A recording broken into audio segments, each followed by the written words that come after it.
Hey, what's going on, guys? It's ACM for short, and I am bringing you the next part in the Pokemon Leaf Green and Fire Red walkthrough.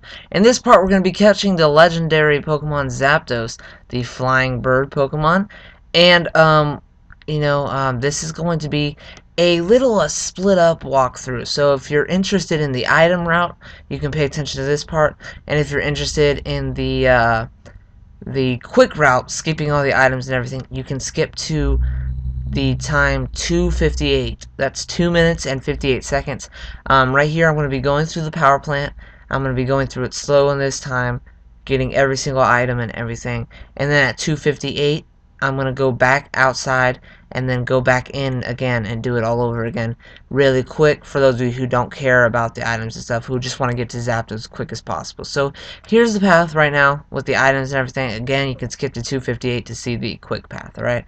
Now let me just point out that there are 3 legendary bird Pokemon in the Kanto region, and there is Articuno, Zapdos, and Moltres.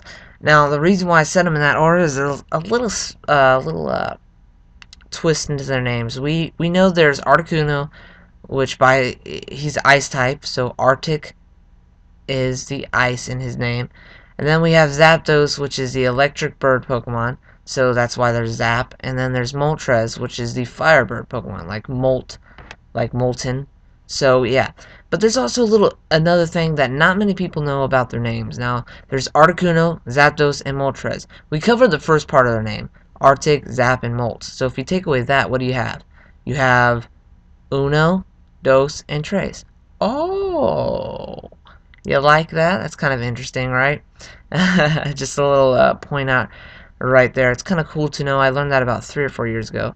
And they also did it again in Pokemon Black and White with the Dino family. You know, Dino, Zweilous, and Hydreigon. German 1, 2, and 3 is Ein, Zwei, and Drei, which is in all of their names as well. As they evolve, it also has the amount of heads that Pokemon has. So if you know what I'm talking about, if you're still into Pokemon, you still know what I'm talking about. Those Pokemon are also the same little thing. Now, here are some of the items that you can get. Some of these are actually Pokemon like electrodes, like, you know, my team and stuff. And in here is a Thunderstone for free for those of you who actually care. You'll be able to evolve your Pikachu that way, or your Eevee that way. Either way. So here we go. Now, I highly advise getting repels in here, by the way.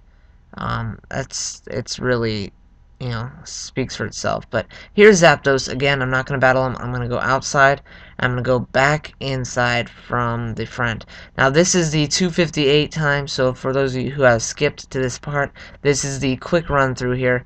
I'm skipping every single item and everything you've missed and stuff. And, yeah, you've missed some kind of secret information based off of the Articuno, Zapdos, and Moltres name family group for those of you who hung around throughout the entire walkthrough.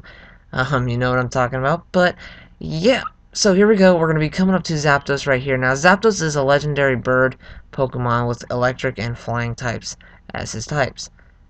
He's level 50, so it's a pretty high level, and most people tend to put him in their team for the story, which is actually a good idea. Now, I advise you to save right here, in case you kill him. I highly advise saving in case you kill him or you die, and make sure you have a lot of Pokeballs. Okay, so this is our first legendary we're catching on ACM for short. Oh my gosh, I know it's just so monumental, but so here's what we're going to do. We're going to catch him, and what you want to do to catch a legendary Pokemon. Legendary Pokemon are a pain in the ass to catch. They've always been a pain in the ass to catch, and they will always be a pain in the ass to catch. What you want to do is you want to get them at its lowest HP as possible and put them to sleep or paralyze them or freeze them. If you burn or poison them, it's good, but they can die from that, so you don't want that to happen. You want to get them to sleep, paralyzed, or frozen. Now, frozen's kind of hard to do, so sleep or paralyze I highly advise. It's kind of necessary. So I have this little scheme. This is like my 20th time trying to capture the Zapdos. I just edited it to make it look like this is the first time I ran into him. So I made the perfect scheme on how to get him to the lowest amount of HP possible. And here's what we're going to do. Now, I kind of entered this place with not too many Pokeballs, and it's kind of sad to say that I did. But I came in here with only like 6 Pokeballs and 1 Great Ball. Totally forgot to buy some. And, yeah, it was kind of stupid of me, but... Alright, so here we go. Electrode's going to put him into that lower red HP. This is perfect right there. Now what I'm going to do here is switch to Victory Bell to put him to sleep with my sleeping powder. Again, you want him to be sleeper paralyzed more than anything else. So, sleeper paralyzed, it's great. Here's the Pokeballs that I have. I only have 6 Pokeballs and 1 Great Ball. Looks like a... Yeah, okay. I want to go put him back to sleep. Okay. Sleep Powder and Dropex does some damage to Victory Bell because, you know, he's high level. But most people put Zapdos in their team for the story mode. Now, I don't advise you to put it in your team if you're going to competitively battle against other people. Legendaries and teams are pretty gay. They're like FMGs on your team, or FMGs in your class when you're freaking playing Call of Duty or whatever, or PP90 or anything like that.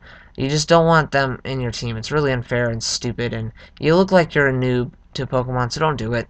It really makes you look lame. So, but I mean, it's perfectly fine to keep him in for your story mode team, so you can beat the campaign or story or whatever you want to call it. Because he's, you know, he's a pretty high level, and he'll help you get through some tough spots. Now, I don't usually train him. He's just there just to get me through things, because he can take hits, and he gives me my extra turns to heal my Pokemon if I ever need them in the league or something. So, yeah. Now, we're coming up to the end of this little capture thing here. I only have 4 Pokeballs left. You know, it's right around the corner.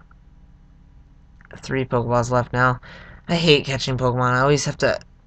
You know, my friend Alex, growing up, he used to cuss at the Pokeball when it was rolling. It would always work. He goes like, fuck you, you're a worthless piece of shit, you'll never amount to anything, you're a piece of shit, fuck you, and then it would, bing, he'd catch it. I'm like, what? How does that work for you?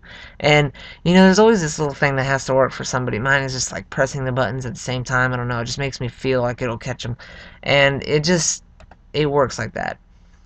It's really annoying catching Pokemon. Don't expect to do this quick. If you're gonna do it, by the way, this is completely irrelevant. You don't have to do this to do the story mode. This is just catching a legendary. You know, it's kind of a little cool thing.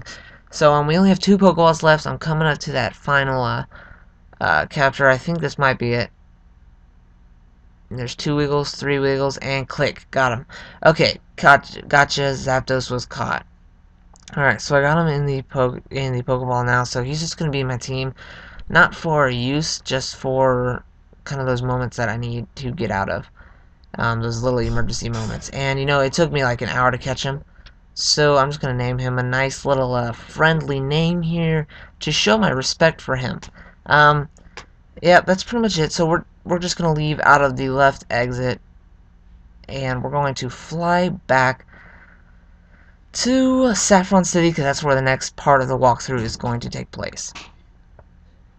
Wow, my family is just really annoying. I had to cut the voice recording because they just came in and just started trashing everything. So, yeah, so hopefully you guys enjoyed this part of the Pokemon Leaf Green and Fire Red walkthrough. I will see you in 2 days with the next part, and we will be doing Sylph Company, alright? I'm out for now. Peace!